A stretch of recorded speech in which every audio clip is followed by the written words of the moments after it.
What's going on? Okay. Here's for my third speech. This is my audience. All right.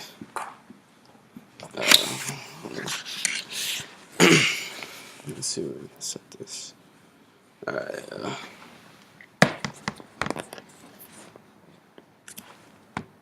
All right. Here we go, everybody.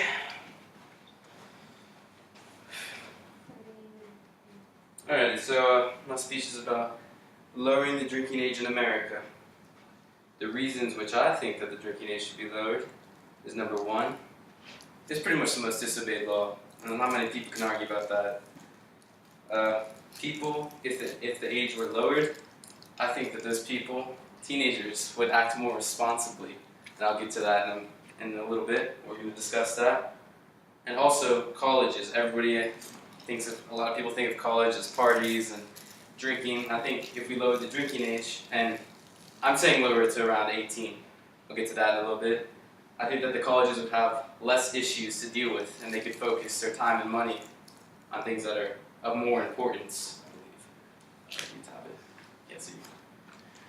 Alright, so how many problems arise from underage drinking in America? Too many. And ironically, I believe that by lowering the drinking age, we can counteract some of these issues. I've personally been to college, and I've lived in countries where the drinking age is lower, and I've seen it firsthand. So that's why you should listen to me, and that's why I have some credibility. So number one, this law is pretty disobeyed. It's one of the most disobeyed laws. People, let's face it, lots of people are going to drink regardless if it's 21. For example, we have freshmen in college and seniors in college. The seniors are 21, the freshmen are 18. There's going to be, they're going to have friends that are over 21. They're going to be around it. That contributes to why it's disobeyed so much. You have friends that are over 21, and they can easily go buy it. It's not hard to get since it's legal for people that are over 21. Another reason that it's very disobeyed, and one problem that would be fixed by lowering the drinking age, is fake IDs. Fake IDs is a problem that's rising, and there's lots of time and money and effort spent on the law enforcement side to persecute people that use and make fake IDs. Lots of establishments have issues trying to find the fake IDs. They have to spend money to check IDs. And pretty much lowering the drinking age to 18 years old would pretty much eliminate the need for a fake ID. It would kill that business. Alright, so drinking is a problem for teenagers because the law has created a distorted image of alcohol. And if we lowered it, I feel like that the teenagers would act more responsibly. Let me tell you why. Drinking right now to a 16, 17, 18-year-old is seen as a forbidden act. People binge drink because, say, a 17-year-old gets to a party and he has access to alcohol. They're more likely to binge drink because alcohol is harder for them to come across. Let's look at Europe, for example. Europe statistically has less DUIs, but in a lot of European countries, the drinking age starts at 16 for beer and alcohol, or beer and wine, and then 18 for harder liquor. I lived personally in Germany, and that's what the age was there.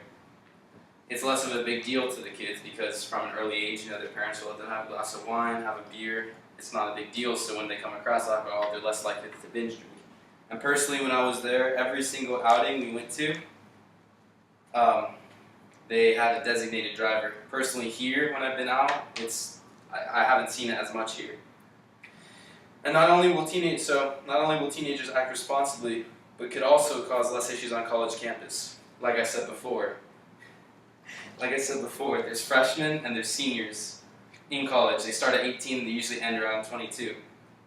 That creates friendships and parties. There's a lot of parties at college, and there's going to be a lot of alcohol. And if there's a freshman who's 18, still in college, they're still technically considered underage when their 21-year-old junior friend is legal.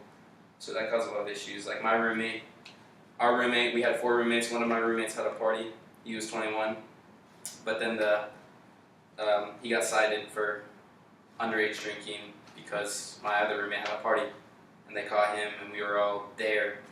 But yet, even though he wasn't drinking, he still got cited, and then he had to go to the conduct office, and there was just a lot of issues and time spent into it. But nothing actually happened.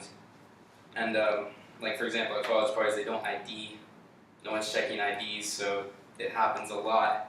Not condoning it, just saying that it does happen, and colleges spend a lot of their efforts to put an end to it, but at the same time they can't because it will happen, and they end up having to turn a blind eye a lot of times, because if they actually punish them seriously, a lot of students would be expelled or suspended, or there'd be a lot more issues if they looked into it hard.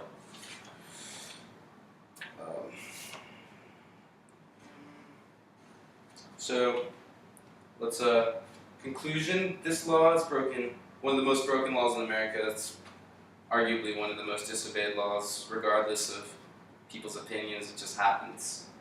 And if the drinking age was lowered, people would not view alcohol as a special. It wouldn't be anything in particular, and they would act more responsibly. Colleges wouldn't have to worry about underage drinking, because if it was lowered to 18, all of their students would be of age.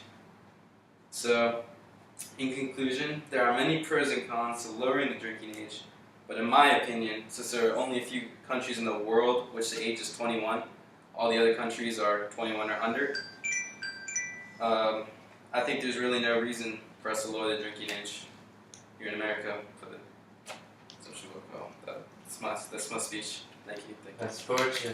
Thank you. Yay!